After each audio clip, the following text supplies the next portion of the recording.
देना ब्याज पर। दोनों कमर नेहवा दे देना ब्याज पर। काहे करही मनहियो बोले के दीवाना, काहे करही मनहियो बोले के दीवाना। सक करे ना ऐसे तू हमारा मिजाज पर। दोनों कमर पुजिया दे देना ब्याज पर। दोनों कमर नेहवा दे देना ब्याज पर।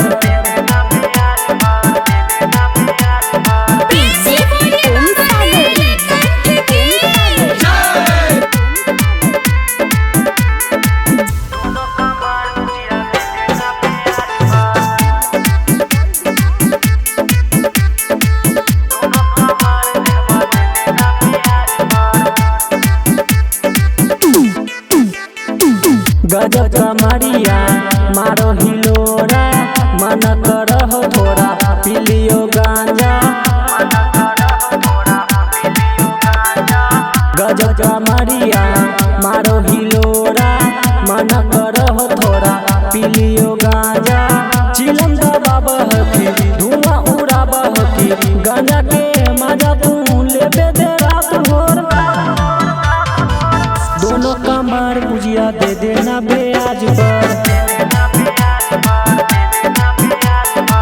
दोनों कमर नेहवा दे देना ब्याज पर।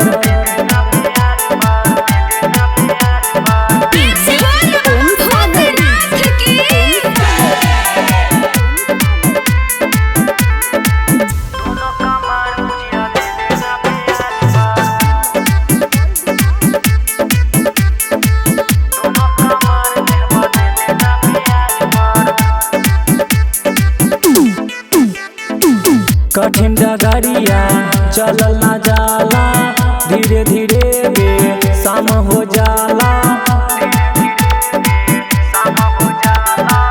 कठिन डगरिया चलल ना जाला, धीरे धीरे बे शाम हो जाला। सौदा देखाबह की जी छनछनाबह की, कमर के मजा तू लेबे द आज भर। दोनों कमर पुजिया दे देना ब्याज पर। दोनों कमर नेहवा दे देना ब्याज पर। पलक रिकॉर्डिंग स्टूडियो साहेबपुर कमाल।